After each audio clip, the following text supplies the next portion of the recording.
Hey, Jason here from Simply Swider. So, your Kenmore washer fills up, agitates just fine, but when it comes time to spin, nothing. Dead silence, or maybe just sits there humming. Sound familiar? You're probably staring at soaking wet clothes, wondering if your washer just died. Don't panic. In this video, I'm going to show you exactly how to diagnose and fix this problem.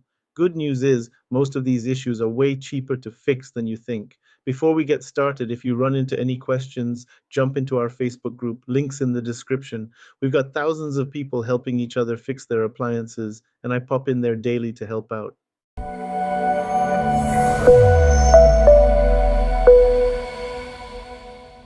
So the big one, lid switch problems. This little guy is responsible for about 50% of no spin issues I see. Here's what's happening. It's a safety switch that cuts power to the motor when you lift the lid. When it fails, your washer fills and agitates fine, but goes completely dead when it hits the spin cycle. I had this customer last month who was convinced her 10-year-old Kenmore needed a new motor. Turned out the plastic striker on the lid switch had cracked from years of slamming the lid. $15 part, 5-minute fix. Here's how to test it in 30 seconds. First, power off your washer for safety. On older models, close the lid firmly. You should hear a distinct click sound. No click means it's broken. For a more thorough test, if you have a multimeter, set it to continuity mode and test between the two outer wires on the switch connector when pressed. On newer models with digital displays, you'll see a flashing lid lock light that won't let the cycle start. Next up is drive belt problems. This hits about 35% of the time on belt drive models. The rubber belt connecting your motor to the drive pulley either snaps, stretches out, or just plain falls off. I remember this guy who called me frantically because his washer was making this awful burning rubber smell and wouldn't spin. Sure enough, the belt had slipped off the pulley and was just sitting there getting fried by the motor. You can check this yourself. Flip off the power, remove the bottom panel or back cover, and take a look. If the belt is loose, cracked, or missing entirely, that's your culprit. Motor will run and make noise, but nothing moves. Now here's where it gets interesting. Motor coupler failure on direct drive models. This happens maybe 13% of the time, but it's the one that really tricks people. The motor coupler has three pieces, two white plastic connecting pieces with a black rubber cushion in the middle. Think of it like a shock absorber that's designed to break on purpose when you overload the machine, protecting your expensive motor. I had this lady who washed a king-size comforter that was soaking wet. Motor coupler snapped like a twig, but it saved her motor and transmission. Here's the giveaway. Motor hums and sounds like it's running, but no agitation or spin. And you'll usually find black rubber dust or white plastic shavings on the floor under the machine. Don't ask me how I know that, but I've swept up more of that stuff than I care to admit. On the newer vertical modular washers, the VMW models, you've got something called a shift actuator. This little motor shifts between agitate and spin modes and has an optical sensor that monitors tub speed. When it fails, your washer will wash clothes just fine but won't shift into spin mode. You might hear grinding noises as it tries to engage the gears. The dead giveaway is error codes F7E1 for speed sensor faults or F7E5 for shifter problems. Put the machine in diagnostic mode and these codes will pop right up. Way more common on these newer models than people realize. Here's one that really confuses people. Worn clutch assembly on direct drive models. Think of it like the brakes on your car, except instead of stopping, it's what lets your spin basket gradually ramp up to speed.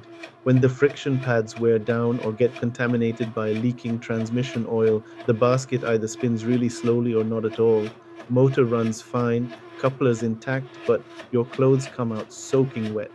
I've seen folks replace entire transmissions when all they needed was a $20 clutch kit.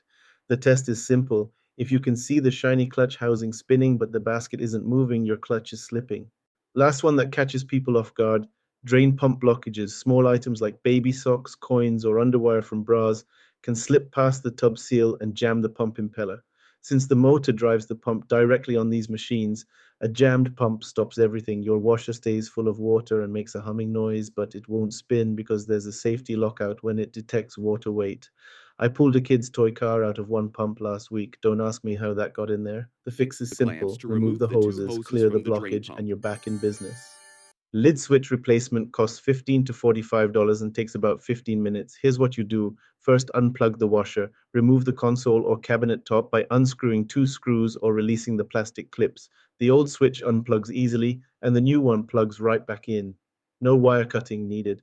This is definitely a DIY job unless you're really uncomfortable working around wires. Way cheaper than the $150 service call. Motor couplers are dirt cheap, 10 to 25 bucks tops. The tricky part is getting to them because you've got to remove the pump and motor, but it's all held together with clips, no wiring involved. Just make sure you tap the new coupler pieces fully onto both shafts or it'll fail again right away.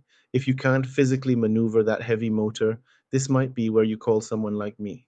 Drive belts run $15 to $30 and are super easy to replace, usually accessible from the bottom or back of the machine. Just make sure you get the belt tension right. Too loose and it'll slip, too tight and you'll damage the motor bearings. This is definitely DIY territory. Shift actuators are a bit pricier, 30 to 80 bucks, but still accessible from the bottom of BMW models.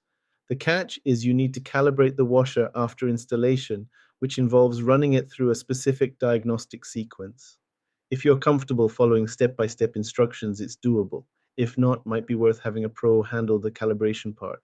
All right, let's talk money because that's what really matters here. The good news is most of these problems involve cheap parts that are designed to fail first. We're talking 10 to 50 bucks for most repairs versus a couple hundred for a service call. I always tell people if you can change a light bulb, you can probably handle most of these fixes, but there are a few that might require some muscle or specific tools. Now you can see right there on your screen the most common Kenmore models that run into these spinning problems. The older direct drive 80 and 90 series are tanks. They'll run forever, but the lid switch is usually what gets them. The newer BMW models in the 100, 300, and 500 series tend to have more electronic issues like that shift actuator I mentioned. If you spot your model up there, you're definitely not alone with this problem. That's how you tackle a Kenmore washer that won't spin. Here's your action plan. Start with the lid switch test. That fixes it 50% of the time. Then check your drive belt, followed by the motor coupler. Work through these in order, and you'll likely solve it in under an hour for less than $50. Most of the time, you're looking at a cheap, easy fix rather than a major breakdown. If you guys know someone who's having appliance troubles, please send them the link to this video or a link to my channel where I have tons of other videos showing how to fix pretty common issues with appliances, sometimes for free or as little cost as possible. It sure beats having a repairman come out and spending several hundred for them to fix it when it could be something so simple. If this helped you get your washer spinning again, hit that like button and drop a comment below. Let me know which fix worked for you. Really helps other people with the same problem. And if you haven't already, please subscribe to the channel. We'll get this out to more folks who need to save some time and money. Thanks for watching, and I hope you guys have a great day.